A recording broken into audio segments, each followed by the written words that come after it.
Objection to you was that I have been with my supplier or my insurance provider rather for 8 years now, and it's not everything about price, right? And you started well with asking the question, saying, "Okay, great. So how long have you been with them?" I said 8 years, and so after telling you 8 years, and then you're giving up. Some people say they believe in the insights that they have been getting with the insurer. That's why they stick with one insurance for a long time. So it's going to be hard for them to actually for their insurance. Fair enough. What is sticking with the one insurance? Yeah, that makes sense. But what would you say is 2 or 3 things you've noticed that insurers or other insurers aren't doing that you guys are doing? I'm sure it's like that.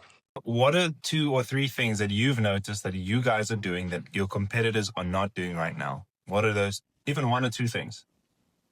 Okay, so I wouldn't be able to actually explain anything further for you because I'm calling on behalf of have like a full package what they have and what can is do for you. My job is only to make an appointment for you with one of the financial raisers. So I can't go deep in details and tell you what this is what we could offer you that you don't have with your current insurer because I'm not working for have like deep information. Okay, so you're not working for, you're working on behalf of them, so you outsource. On behalf of them. Yes, I only call the client to tell them just want to do the code for you and then they will take a look at it and then make their decision at their own time and then I'll make the appointment. Only the financial advisor can go deep in what they could offer. I hear you. Makes a lot of sense. So, from someone who's also in sales right now, what you want to do is you want to able to ask as many questions as you possibly can. So, for example, what I mean by is if you find your prospects are currently happy with their current supplier or insurance provider, like I am, then you ask certain questions. Like if they're having problems with claiming, ask questions like, "Have you claimed from them before? What has the claim process been like with them? How long have you had to wait before they paid out that claim?" So those kind of questions can actually tilt the deal in your favor. And you'll be surprised by how many people you actually end up landing from cold calling. So, yes, I understand that obviously you call on behalf of, but, for you to make more commission, you also kind of need to set more appointments, don't you? All right, yes. So thank you so much for your time. Unfortunately, I have limited time with you on the call. As I said, I'm only making an appointment, but I'll take your advice and just put you there. Okay, no problem. Just trying to help you. So next time, just try and ask a lot more questions. But thank you for the call. I appreciate it. All right, bye-bye. So again, receiving cold calls, which I have no problem with.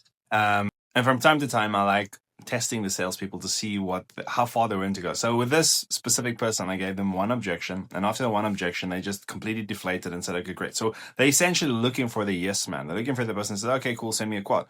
But your job as a salesperson is not to chase the yes man. It's to chase the no man, the people who don't want to move from their suppliers. And that is exactly why companies are employing you. Because if they were just targeting people that were saying yes, they would just set up an automated machine, or they would try and phone themselves.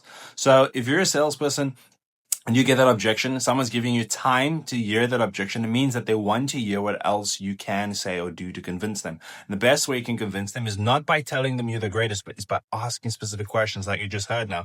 Asking questions like, how long have you been with them? All right, so have you claimed with them before? What is the claims process like? Have they paid 100% of the claim that you've expected? So finding out those kind of things can be key. So always ask questions to gain information, because that information will become leverage, and that leverage will gain influence in your call, and you'll be able to influence by swaying decisions, right?